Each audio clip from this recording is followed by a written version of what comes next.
How's it going? I'm Christine. Hello. I've been working on a book, a first draft of a book that I've wanted to write for years now. Figured it was time for another update. I won NaNoWriMo like January 24th or something, and I've been writing every single day since January 1st. And I was really excited, but at 50,000 words, I hadn't even gotten to my stupid halfway point. I don't know how long this book gonna be. Now I'm into FebraRIMO.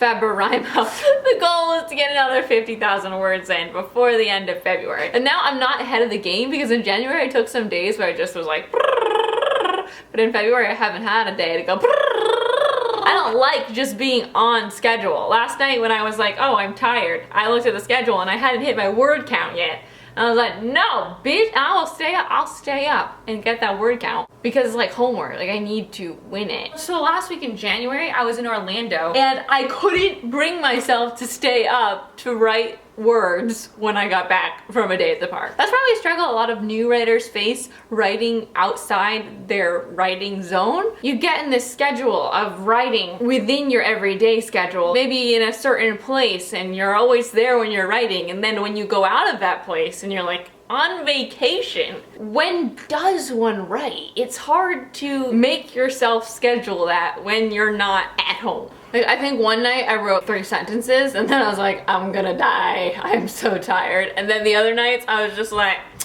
I can read some Shadowhunter Academy. I cannot write right now. The thing is, I hadn't been reading as avidly as I usually do. And that one weekend when I wasn't writing, I finished 7 novellas.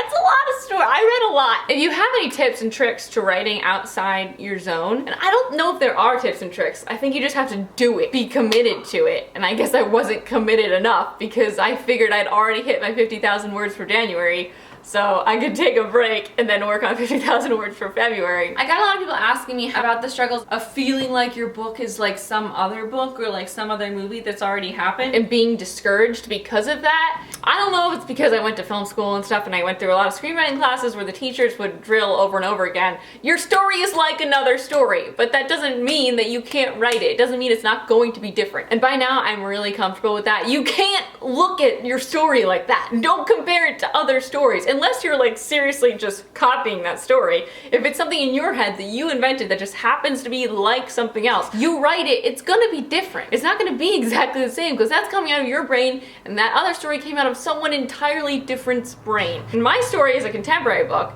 I know there's gonna be a lot of things in it that are familiar in contemporary books because that's just life, but it's gonna be different because it's coming from my mind, not yours, not someone else's. It's not gonna be the same. The only time where you should look at your novel and be like, it's like this and like this, is if you're pitching it to some corporate dude who needs those selling points to buy your book. Don't let that discourage you from writing something you're really excited about writing. You are your own little special snowflake. You want to know another song that's on my playlist? I really wanna do you. I wanna be just like you. This is the end, so throw all your hands up. What else is there? I think I said my piece. Right now I'm about 55,000 words. Chugging along. That's all for today. Thank you for watching. I greatly appreciate your support. Happy FebraRIMO. We'll see how many rhymos it takes to get a full first draft. I'm Christine. I'm at Christine on Twitter. Thanks for watching. I'll talk to you next time. Goodbye.